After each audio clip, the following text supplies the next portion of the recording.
البربوشة بالحليب معروفة في الصيف وضواحيها، يديروها بزاف في مناطق واحد اخرين من الجزائر. في الصيف يديروها كترية للعشاء خاطرش معروفة بسهولة نتاعها وخفيفة بزاف على المعدة.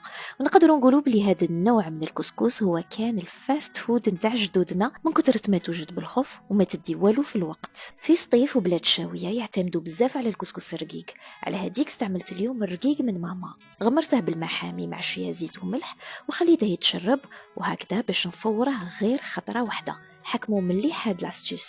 الخضرة المعروف بها هاد الكسكس هي الكابويا، البطاطا، الكورجات وبصلة مقطعة رقيق. زدت عليهم الفول مدشش، بلحت ودرت الماء برك جهد ما تتغطى الخضرة. طعام يتشرب، نتفخ وطرا، وهكذا اختصرت على روحي تفويرة.